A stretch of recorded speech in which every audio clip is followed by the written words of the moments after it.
kekudusan itu adalah sebuah antisipasi untuk apa yang bakal Tuhan kerjakan.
Shalom warga kerajaan. Pada waktu saya merekam apa yang saya sampaikan ini, saya menjelang usia 69 tahun. Di dalam Amsal 22 ayat 6 yang merupakan pokok pembicaraan kita hari-hari ini, how to empower and to encourage keturunan dan anak-anak kita. Maka Rabbi Hasdai, seorang rabi dari Israel, dia mengatakan begini, anak sampai usia 5 tahun itu is your boss, ya kan? Hidup kita diatur kalau anak kecil. Tapi usia 5 sampai 10, balita sampai 10, maka dia sangat penurut. Dia akan jadi hambamu. Tapi usia 10 sampai 15, dia kembaranmu. Sebab dia cuma meniru apa yang kita lakukan. Kalau kita berdusta, dia akan berdusta. Kita munafik, dia juga munafik. Tapi usia 15 dan selanjutnya bisa jadi sahabat atau bisa jadi musuh. Tergantung bagaimana kamu mendidiknya sampai usia 15 itu. Saya bersyukur bahwa orang tua saya mendidik banyak hal, terutama ibu saya. Dia mengajarkan tidak ada perbedaan status sosial.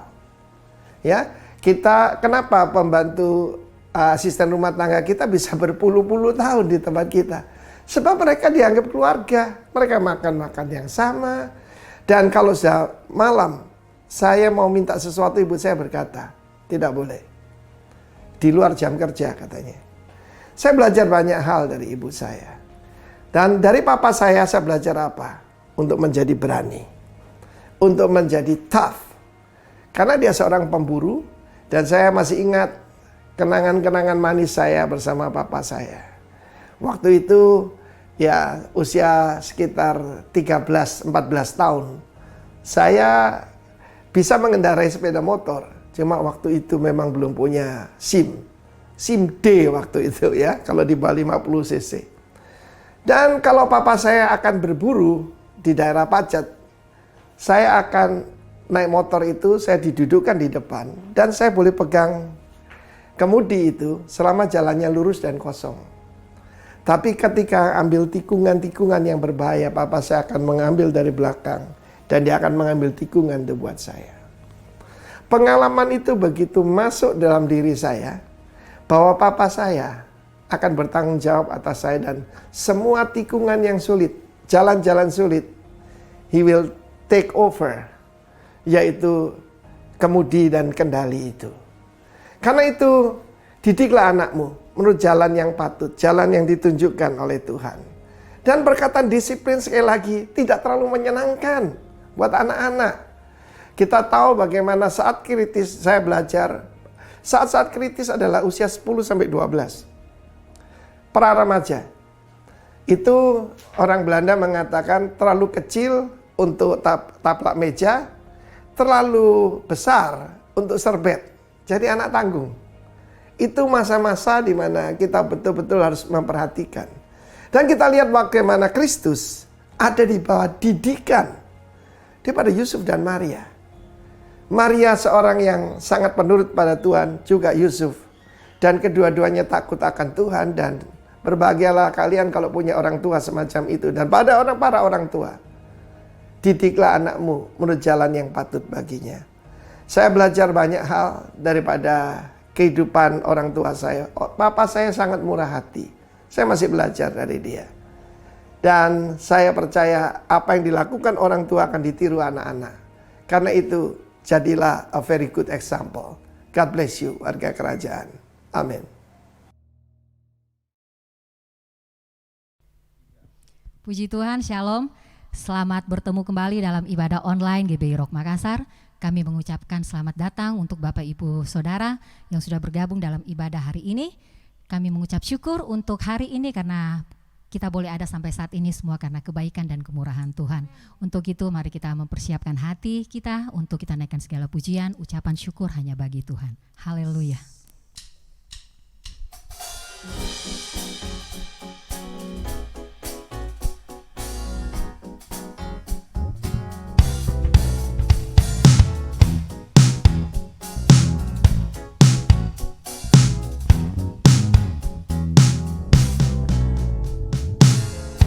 Kecaplah dan lihatlah betapa baiknya Tuhan itu. Rasakan dan nikmati kasih setia Tuhan. Kecaplah dan lihatlah betapa baiknya Tuhan itu. Rasakan dan nikmati kasih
hidup kami, sebab aman tinggal dekatmu Tuhan. Thank you Lord, Engkaulah perisai hidup kami, Engkau kekuatan hidup kami. Kami bergantung sepenuhnya hanya kepada Engkau.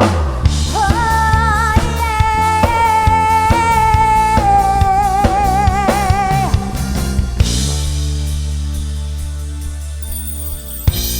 Tinggal dekatmu ku aman, hidup dalammu ku menang.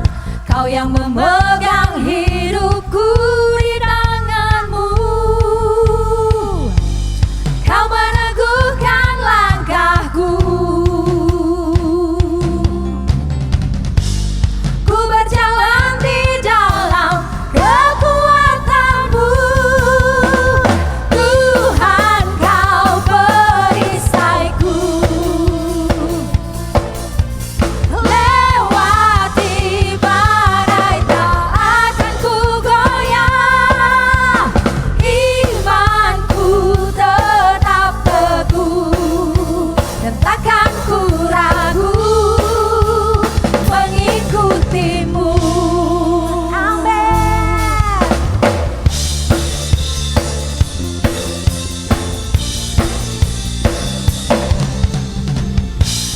Tinggal dekatmu ku aman, hidup dalammu ku menang. Kau yang memegang hidupku di tanganmu. Kau meneguhkan langkahku. Dan ku berjalan di dalam kekuatanmu. Tuhan kau perisaiku. Lewati badai tak akan ku goyah. Imanku tetap teguh dan takkan ku ragu mengikutimu. Yes, Kaulah perisai hidup kami. Oh Yesus.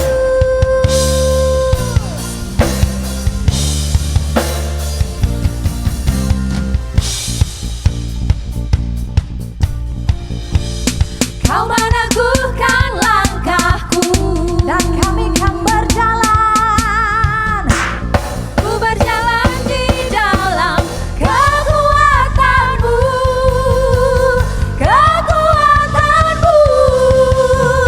Tuhan kau perisaiku. Amin. Lewati badai tak akan ku goyah. Imanku tetap teguh dan takkan ku ragu mengikuti. Tuhan kau perisaiku. Lewati badai tak akan ku goyah. Imanku tetap teguh, takkan ku ragu mengikutimu. Takkan ku ragu mengikutimu. Takkan ku ragu mengikutimu. Amin. Yes Lord. Thank you Lord. Kami tidak akan pernah ragu mengikuti Engkau Tuhan. Sebab tidak ada yang dapat menandingi kehebatanmu. Amin. Sebab tidak ada satupun yang dapat menggantikan posisimu dalam kehidupan kami. Thank you Lord. Terima kasih Tuhan.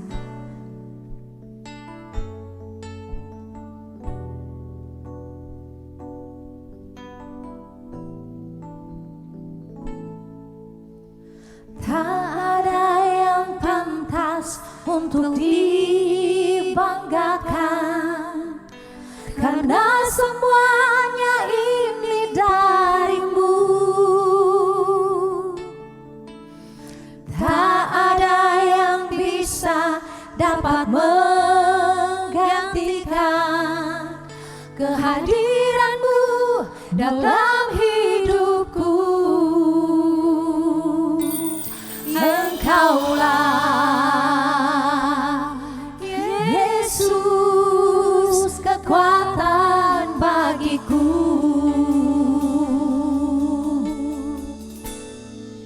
Hanya bagimu segala pujian, seluruh hidupku ku persembahkan.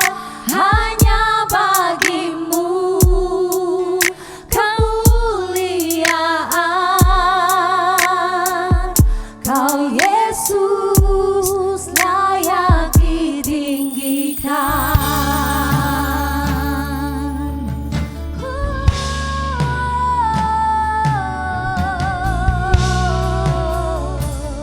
Engkau layak. Segenap hatiku ada di tanganmu. Amanku berada di dekatmu.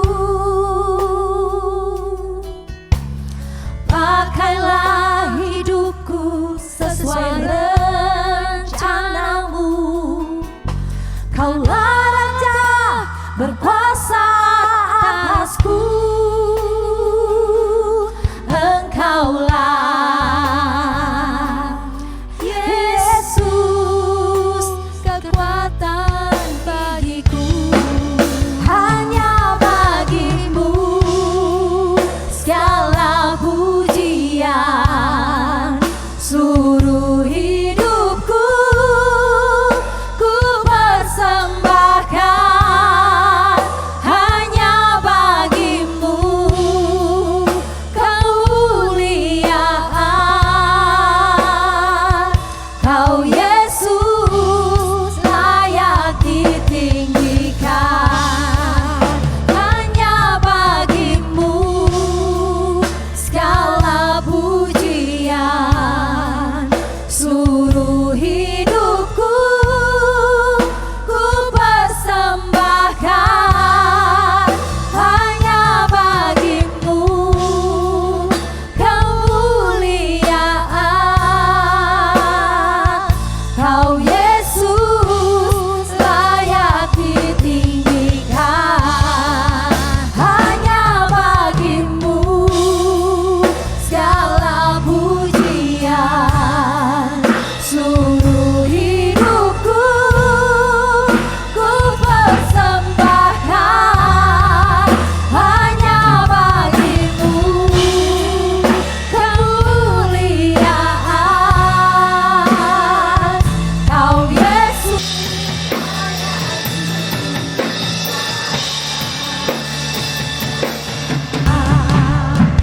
Hanya bagimu segala pujian, seluruh hidupku ku persembahkan. Hanya bagimu kemuliaan, Kau Yesus layak ditinggikan. Hanya bagimu segala pujian, seluruh hidupku ku persembahkan. Hanya bagimu kemuliaan, Kau Yesus layak ditinggikan.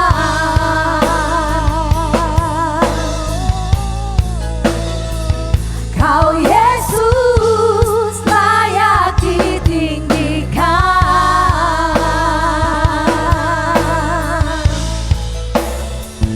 Kau Yesus layak ditinggikan.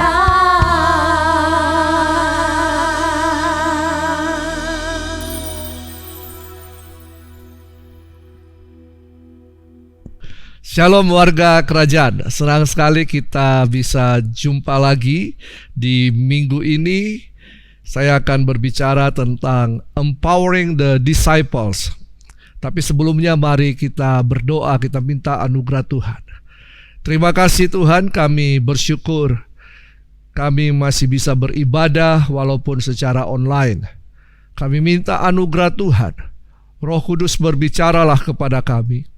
Celikan mata rohani kami, bukakan telinga rohani kami, hati dan pikiran kami taklukkan di bawah kuasa otoritas firman-Mu. Singkapkan rahasia yang terselubung, berikan kami hikmat-Mu, berbicaralah secara pribadi, sampaikan firman-Mu, sembuhkanlah setiap kami, pulihkanlah setiap kami, nyatakanlah segala perkara, dalam nama Tuhan Yesus Kristus. Yang percaya katakan, amin. Nah, warga kerajaan, di bulan ini kita berbicara tentang empowering, di mana di dalam empowering ini kita akan membahas tentang educating dan encouraging. Nah, empower berarti to give official authority or legal power to someone. Nah, jadi empower berarti memberikan wewenang atau otoritas atau kekuasaan secara resmi kepada seseorang untuk melakukan sesuatu, untuk mengambil keputusan dan lain-lain. Nah, penerima pelimpahan wewenang ini atau otoritas atau kuasa ini adalah mereka yang merupakan pribadi yang layak untuk menerimanya. Jadi tidak sembarang orang yang bisa menerima pelimpahan kuasa otoritas atau wewenang ini. Kata layak berarti telah memenuhi standar atau telah siap atau dipersiapkan untuk itu. Siapa yang telah siap atau yang dipersiapkan adalah mereka yang telah dididik atau diedukasi sehingga memiliki pemikiran dan mentalitas yang benar. Mari kita lihat bersama Yesaya 50 ayat 4. Yesaya 50 ayat 4 mengatakan bahwa Tuhan Allah telah memberikan kepadaku lidah seorang murid, supaya dengan perkataan aku dapat memberi semangat baru kepada orang yang letih lesu. Setiap pagi ia mempertajam pendengaranku untuk mendengar seperti seorang murid. Jadi Yesaya menuliskan bahwa Tuhan itu memberikan kepadanya lidah seorang murid. Bulan lalu saya berbicara tentang ayat ini juga. Nah, supaya dengan perkataan atau aku dapat memberi semangat baru kepada orang yang letih lesu setiap pagi. Nah, ini dia. Mari kita perhatikan di sini. Setiap pagi ia mempertajam pendengaranku untuk mendengar seperti seorang murid. Warga kerajaan, dimanapun Anda berada, mari kita perhatikan bersama-sama. Nah, untuk mengerti kehendak Tuhan, maka harus dimulai dengan pendengaran. Seorang murid harus mempertajam pendengarannya dengan cara melatih terus-menerus. Untuk apa? Untuk mendengar dan mendengar dan mendengar. Mendengar pengajaran Sang Guru Agung, yaitu Yesus Kristus. Nah, mendengar di sini bukan hanya sekedar mendengar, tetapi menyimak apa yang diajarkan. Menyimak berarti memperhatikan dengan seksama apa yang diajarkan oleh guru. Yakobus 1 ayat 19 berkata demikian. Yakobus 1 ayat 19. Hai saudara-saudara yang kukasihi, ingatlah hal ini. Setiap orang hendaklah cepat untuk mendengar, tetapi lambat untuk berkata-kata, dan juga lambat untuk marah. Baiklah kita cepat mendengar. Mendengar untuk apa? Untuk memperhatikan, untuk mengalami, untuk melihat, untuk mengerti. lalu kemudian kita meresponinya.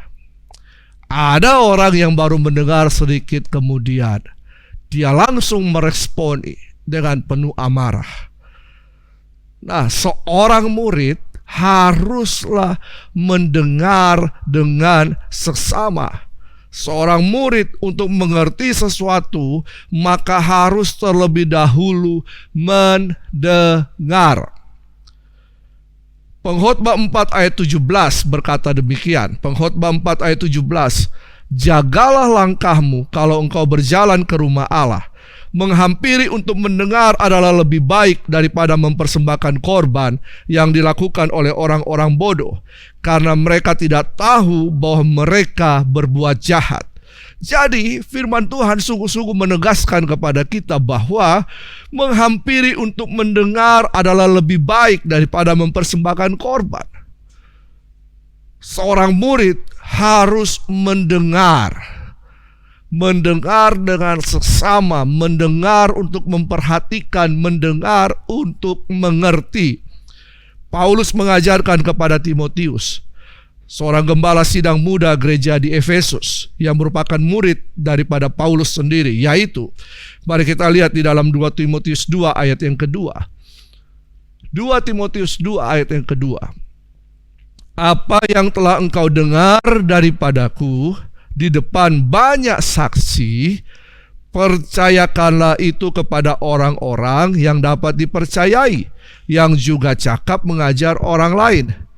Nah, Paulus menasehatkan kepada Timotius bahwa apa yang telah engkau dengar daripadaku, daripada siapa? Daripada Paulus.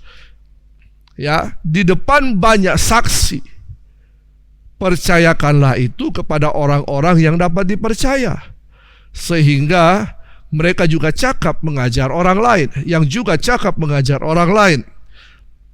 Jadi, dalam empower, ada tugas seorang pemimpin atau seorang guru adalah memberikan arahan, memberikan ajaran, memberikan pemahaman, memberikan pengertian agar murid atau maupun orang yang dipimpin dapat mengerjakan apa yang diajarkan atau apa yang diarahkan. Nah, Paulus mengatakan, apa yang telah engkau dengar daripadaku di depan banyak saksi. Apa yang telah engkau dengar daripadaku di depan banyak saksi. Kata dengar di sini dalam bahasa Yunani disebut akawo. Akawo. Ya, jadi dalam hal ini apa yang telah Paulus sampaikan kepada Timotius dan Timotius telah mendengarnya, bukan hanya sekedar didengar, namun apa yang didengar itu diperhatikan, dipahami, dimengerti dengan baik, dan pemahaman itu akan mengubah apa? Pola pikirnya, mengubah mindsetnya, mengubah paradigmanya. Ini yang diinginkan oleh Tuhan Yesus dan juga Paulus. Berubah oleh pembaharuan budimu, berubah secara paradigma, pola pikir, mindset. Nah, seorang murid perlu memperhatikan dan mendengar dengan baik apa yang diajarkan oleh sang guru, yang pada akhirnya akan mengubah pola pikirnya untuk menjadi sama dengan sang guru. Seorang guru mempengaruhi keabadian. Dia tidak pernah tahu di mana pengaruhnya berhenti. Ini quotes dari Henry Adams. Henry Adams mengatakan bahwa seorang guru mempengaruhi keabadian. Dia tidak pernah tahu di mana pengaruhnya berhenti. Jadi, apa yang diajarkan oleh seorang guru akan mempengaruhi pola pikir para muridnya sampai selamanya. Saya ingat waktu SD, saya diajar tentang rumus Pitagoras. Saya mengerti karena pada waktu saya menyimak dengan baik. Sehingga sampai hari ini saya masih mengerti apa itu rumus Pitagoras. Nah, jadi dalam hal ini diperlukan telinga untuk mendengar dan memahami yang nantinya akan berproses untuk mempengaruhi cara berpikir, cara bertindak, cara berespon terhadap kehidupan ini. Seorang guru akan terus mengajar, dan ajarannya yang telah membentuk perilaku dan pola pikir murid-muridnya akan terus diajarkan turun-temurun. Dan inilah yang dimaksud bahwa dia tidak mengetahui di mana pengaruhnya berhenti.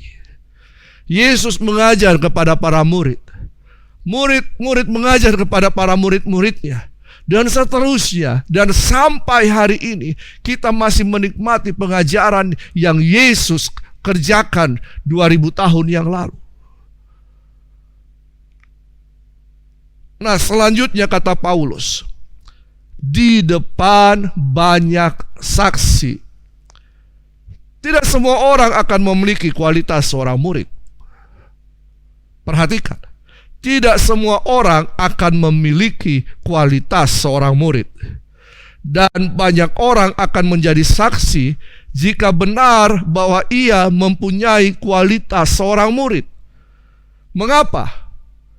Banyak orang mau belajar, namun sedikit orang mau diajar. Sekali lagi, perhatikan. Banyak orang mau belajar, namun sedikit orang mau diajar.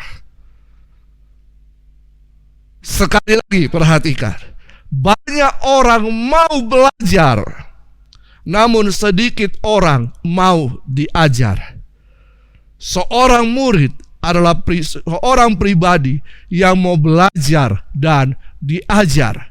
Dan mendengar merupakan proses belajar dan diajar. Mengapa demikian? Sebab pengajaran itu akan membuka cakrawala berpikirnya. Dan hal ini memerlukan open mind, pikiran yang mudah diisi dengan kebenaran, bukan kebenaran pribadi yang harus dipertahankan. Keegoisan, kesombongan akan menutupi pemikiran kita dari hal-hal yang baik, dari kebenaran yang sesungguhnya. Warga kerajaan, sikap merasa benar adalah sikap yang tidak mau diajar. Sikap merasa tahu adalah juga sikap yang tidak mau diajar. Kesalahan orang Kristen adalah banyak yang tidak mau diajar. Mereka cenderung merasa benar, bukan merasa benar karena kebenaran, tapi merasa benar sendiri, dan orang lain yang salah. Padahal dia tidak tahu apa-apa karena tidak menghidupi kebenaran yang sesungguhnya. Kebenaran manusia itu semu. Kebenaran manusia itu ibarat kain kotor. Bahkan ada banyak orang Kristen dengan bangga mengatakan bahwa dia telah dimuridkan, dia punya mentor, dia punya bapa rohani, masuk dalam kelompok pemuridan. Namun gaya hidup seorang murid tidaklah dimilikinya. Sebab dia hanya mau menerima pengetahuan, hanya mau mengisi otaknya, dan menjadikan pengetahuan itu cermin bagi kesalahan orang lain. Seorang murid bukan hanya sekedar menerima pengetahuan saja, namun seorang murid harus mau diajar dan berubah secara mindset maupun emosional. Inilah yang disebut dengan perubahan paradigma dan karakter. Selanjutnya, Paulus melanjutkan bahwa apa yang didengar oleh seorang murid jangan hanya disimpan sendiri, namun percayakanlah itu kepada orang-orang yang dapat dipercayai. Jadi apa yang telah diterima oleh Timotius itu dipercayakan lagi kepada orang-orang yang dapat dipercayai. Di sini ada proses pengalihan pemikiran Disinilah proses educating and encouraging berlangsung. Kata percayakanlah dalam bahasa Yunani adalah paratithemi. Salah satu definisi dari their adalah to place down from oneself with anyone. To place down from oneself with anyone.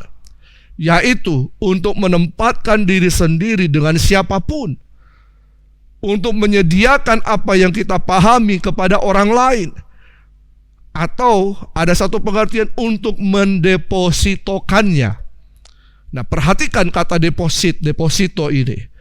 Apa yang kita telah terima, kita depositokan atau kita simpan kepada siapa? Kepada orang yang kita percayai. Percayakanlah itu kepada orang-orang yang dapat dipercayai, kepada orang yang layak untuk menjadi murid. Yesus memuridkan 12 murid. Dia mempercayai 12 murid ini. 12 murid mempercayakan apa yang mereka telah terima dari Yesus kepada murid-murid mereka selanjutnya. Makanya Amsal 28 ayat 20 berkata, orang yang dapat dipercaya mendapat banyak berkat. Orang yang dapat dipercaya mendapat banyak berkat. Orang yang dapat dipercaya ini adalah orang yang dapat dipercaya dalam segala aspek kehidupan. Ada kalanya benar di satu hal, tapi salah di hal yang lain. Saya ingat ada kisah, ada sepasang manusia, pria dan wanita. Mereka kemudian ingin pergi ke pantai, mengendarai mobil, dan kemudian karena rasa lapar mereka singgah di satu rumah makan drive-thru. Dan mereka kemudian memesan makanan di situ. Lalu kemudian restoran itu memberikan mereka paket pesanan yang dipesan. Lalu sampailah mereka di tepi pantai. Pantai yang indah, yang luar biasa, yang penuh dengan kemesraan lah, bisalah dikatakan di situ. Lalu mereka membuka tempat makanan itu, dan kemudian mereka kaget apa yang ada di dalam kotak makanan itu. Ternyata kotak itu bukan berisi makanan, tetapi berisi uang. Mereka kaget. Lalu mereka berpikir, ambil tidak, atau kita kembalikan. Jangan-jangan nanti pemilik restoran itu membutuhkan uang ini. Lalu kemudian mereka mengambil tekad, kesimpulan, mereka harus kembali dan mengembalikan uang itu. Nah, kebiasaan pemilik restoran ini adalah tidak menyimpan uang di laci karena situasi keamanan. Jadi dia menaruh di tempat kertas atau kotak makanan di situ. Dan ketika sepasang kekasih ini datang di situ, ternyata si pemilik ini salah memberikan. Lalu kemudian mereka mengembalikan, dan si pemilik ini merasa sangat sukacita, senang sekali, dan lalu kemudian dia memberikan apresiasi, penghargaan, dan kemudian memanggil wartawan untuk meliput, untuk meliput bahwa masih ada orang yang tulus, yang jujur. Tapi ketika wartawan hendak meliput, si pria ini berkata, jangan liput kami. Kenapa? Karena pasangan yang saya bawa ini bukan istri saya. Pasangan yang dia bawa itu bukan istrinya, tapi selingkuhannya. Saudara, perhatikan hal ini. Dia jujur dalam keuangan, tapi dia tidak jujur dalam hubungan. Yang Tuhan mau adalah seluruh kehidupan kita dapat dipercaya. Berbahagialah saudara yang memelihara kepercayaan, integritas, baik dalam perkataan dan perbuatan. Tidak memiliki bibir yang dolak-dalik, lidah penipu yang memutarbalikkan fakta yang ada. Sebab seorang murid Kristus akan memperkatakan kebenaran, ya di atas ya dan tidak di atas tidak. Galatia 4 ayat 16 berkata, apakah dengan mengatakan kebenaran kepadamu, aku telah menjadi musuhmu? Seorang murid adalah seorang yang dapat dipercaya untuk menerima deposito pemikiran, pengajaran dari gurunya. Deposito yang dapat mengubah kehidupannya. Pengajaran yang mengempower kehidupannya. Pengajaran kehidupan hanya diberikan kepada mereka yang dapat dipercaya. Dapat dipercaya dalam bahasa Yunani adalah pistos, yang berarti mempercayai secara teguh, dipercayakan, setia, dan ini merupakan substansi dari orang percaya. Jika Anda tidak dapat melakukan hal dasar ini, atau Anda tidak memiliki hal yang dasar ini, maka Anda tidak layak menyandang gelar orang percaya. Orang percaya adalah orang yang dapat dipercaya. Siapa orang yang dapat dipercaya? Paulus menyatakan bahwa mereka adalah orang yang cakap mengajar orang lain. Kata cakap dalam bahasa Yunani adalah hikanos, yang berarti sufficient in ability, yaitu cukup dalam kemampuan. Cukup berarti kemampuan yang selalu terasah, kemampuan yang selalu terlatih. Sebab apa? Sebab telah terjadi proses empowering dalam bentuk educating and encouraging, baik secara head, heart, and hand, baik secara pikiran, karakter, dan perbuatan. Warga kerajaan, seorang murid adalah seorang yang telah menerima apa yang diajarkan oleh gurunya, yang mengubah paradigma berpikirnya, dan kemudian mempercayakan apa yang telah ia terima kepada orang lain yang mau menjadi murid, dan juga kemudian berproses dalam belajar dan diajar. Seorang murid adalah seorang yang layak menerima pelimpahan wewenang, kuasa, dan otoritas untuk mengempower orang lain juga, untuk melimpahkan wewenang, untuk melimpahkan kuasa, untuk melimpahkan otoritas kepada orang lain. Seorang guru, seorang pemimpin, seorang murid terkadang berada dalam posisi yang tidak dimengerti dan cenderung disalahkan. Namun inilah tantangan dalam proses pembelajaran, dan waktulah yang akan menentukan. Tidak ada kriteria baku untuk menjadi seorang murid. Namun kriteria dasarnya adalah bersedia diajar dan bersedia berubah, baik secara mindset dan emosi. Dan inilah perubahan karakter itu, yaitu menuju kepada keserupaan dengan Yesus Kristus, Sang Guru Agung. Maukah kita menjadi seorang murid? Maukah kita dilimpahkan kuasa, otoritas, wewenang? Tapi syaratnya adalah mau belajar dan diajar. Untuk apa? Berubah, mengubah kehidupan kita. Ayat yang terakhir, 1 Korintus 4 ayat 1 sampai yang kedua. Demikianlah hendaknya orang memandang kami sebagai hamba-hamba Kristus, yang kepadanya dipercayakan rahasia Allah, yang akhirnya dituntut dari pelayan-pelayan yang demikian ialah bahwa mereka ternyata dapat dipercayai. Amin. Tuhan Yesus memberkati. Mari kita berdoa. Terima kasih Tuhan. Biarlah kebenaran firman-Mu mengubahkan setiap kami.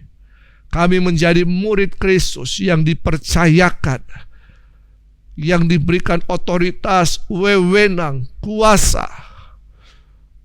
untuk menjadi murid dan memuridkan orang lain. Mari Roh Kudus teruslah berbicara kepada kami.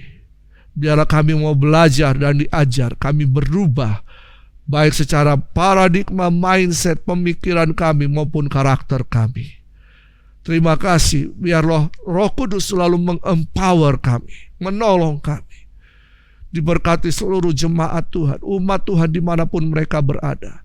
Diberkati juga untuk umat Tuhan, jemaat GBI Rock Makassar. Biar kami bisa menjadi murid-murid Kristus yang menuju kepada keserupaan dengan Yesus Kristus. Dalam nama Tuhan Yesus. Amin. Bapak Ibu, kita telah mendengarkan firman Tuhan. Saatnya kita mau bersekutu dengan tubuh dan darah Yesus melalui perjamuan kudus. Mari siapkan roti dan anggur untuk kita bersama-sama masuk dalam perjamuan kudus hari ini. Mari pegang roti di tangan kanan kita dan angkat lebih tinggi dari kepala kita.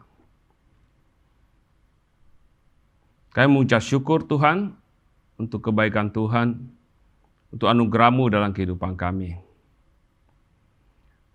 Kami berucap syukur untuk firman yang kami dengar hari ini, yang memberikan kami kepastian, yang memberikan kami kekuatan, dan yang memberikan kami jawaban. Terima kasih Tuhan Yesus, terpujilah nama-Mu. Di tangan kanan kami ini ada roti. Saat setiap kami Tuhan bersekutu dengan dalam perjamuan kudus ini, kami percaya bahwa Engkau yang ada dalam kami adalah harta yang paling berharga dalam kehidupan kami yang Bapa berikan kepada kami. Terima kasih Tuhan Yesus. Bapak Ibu yang dikasihi oleh Tuhan, dengarkanlah firman Tuhan ini. Sebab apa yang telah aku teruskan kepadamu, telah aku terima dari Tuhan, yaitu bahwa Tuhan Yesus pada malam waktu Ia diserahkan mengambil roti. Dan sesudah itu Ia mengucap syukur atasnya, Ia memecah-mecahkannya, dan berkata, inilah tubuhku yang diserahkan bagi kamu, perbuatlah ini menjadi peringatan akan aku. Apakah saudara percaya roti yang atasnya kita ucapkan syukur ini adalah persekutuan kita dengan tubuh Kristus? Amin. Makanlah di dalam nama Tuhan Yesus Kristus.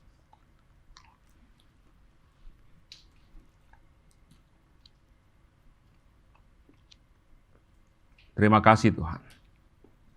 Mari pegang gelas yang berisi anggur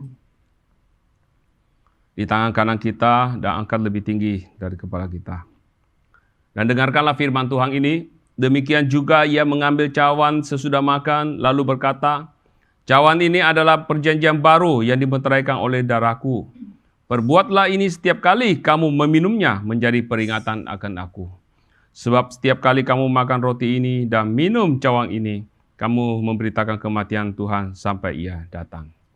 Apa saudara percaya anggur yang kita ucapkan syukur atasnya ini adalah persekutuan kita dengan darah Yesus Kristus? Amin. Amin. Minumlah di dalam nama Tuhan Yesus Kristus.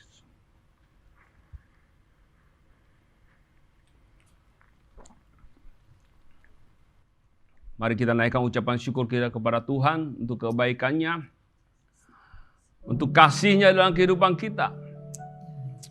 Terima kasih Tuhan. Terima kasih Tuhan. Kami bersyukur. Terima kasih. Terima kasih Bapa untuk kebaikan-Mu. Terima kasih untuk kehidupan ini Tuhan. Terpujilah Engkau, Yesus, gunung batu kami. Pujilah Engkau Tuhan, kekuatan kami. Tiada kasih yang melebihi kasih-Mu Tuhan. Terima kasih Bapa. kasih Tuhan. Yang lemah telah dikuatkan, yang sakit telah disembuhkan, yang berbeban berat telah diberikan jalan keluar, diberikan kelegaan. Terima kasih Tuhan Yesus, terpujilah nama-Mu. Terima kasih untuk perjamuan kudus ini. Di dalam nama Tuhan Yesus Kristus, kami mengucap syukur. Amin. Bapak Ibu yang dikasihi oleh Tuhan, di layar saudara, jika saudara ingin memberikan persembahan bagi pekerjaan Tuhan, saudara bisa melihat nomor rekening yang tertera di layar TV saudara. Baiklah, kita akan akhiri ibadah hari ini. Mari kita angkat satu pujian sebelum kita menerima berkat Tuhan.